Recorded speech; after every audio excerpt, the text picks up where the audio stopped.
Hey everybody, this is Steve Krause. I'm coming at you today from my office at school. Actually, this is a little short video about Google Reader. Hopefully, if you've read the post here, you've looked at the video, the little what about Google Reader. What I wanted to demonstrate here is how I use Google Reader to read posts for the class.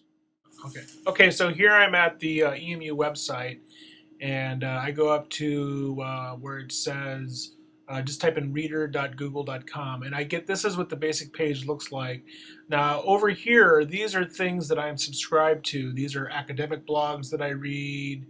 Let's see what else is here. There's some food blogs that I read, and I'm going to click on epicurious.com, which is basically recipes. Okay. Now what I get when I get there is a sort of summary in this window of all the different recipes that have shown up there, and I'm looking at different ones.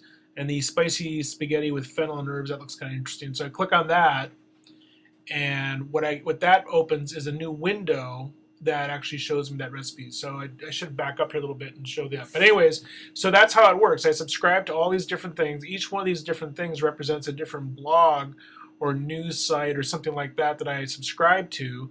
And then I can just go to googlereader.com and all those sites come to me so I can read. So that's how I read a bunch of different stuff on the web. Okay, so let me explain how this figures into my teaching. So here's a class website, and this is a student blog right here.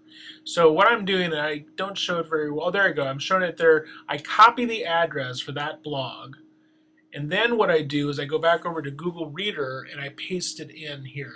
I'll show you that in just a second.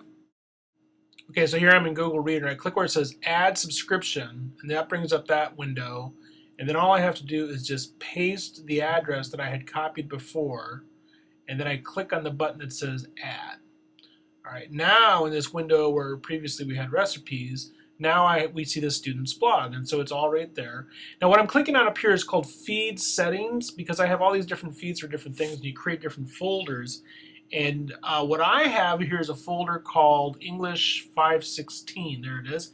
And that's a folder for the class for English 516. So then what happens, it's a little bit fuzzy here, but I also, I don't know why I'm clicking back on the blog there. I don't want to do that. Oh, there also on the feed settings, I can change the name. I can rename the subscription. So the subscription is named as something that I can follow. So for example, I'm just calling it Andrea L because that's the name of that student. But you can customize all that stuff too. But anyway, so what I do here, then over on the left-hand side, where I have all my feeds, and I'm going back over there here in a second.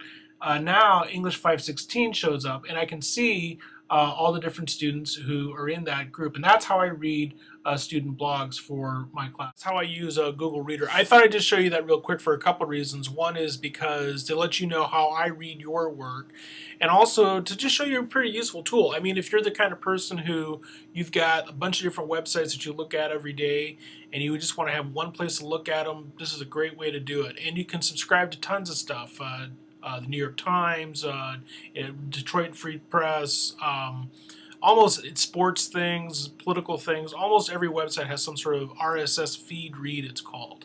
The other reason, one other thing I want to mention is that you can tell what you've read or not read because the stuff that was in bold on that Google Reader page was things that I had yet to read, and the things that weren't bold were things that I did read. So that's pretty much how that works. Hope this is quasi useful.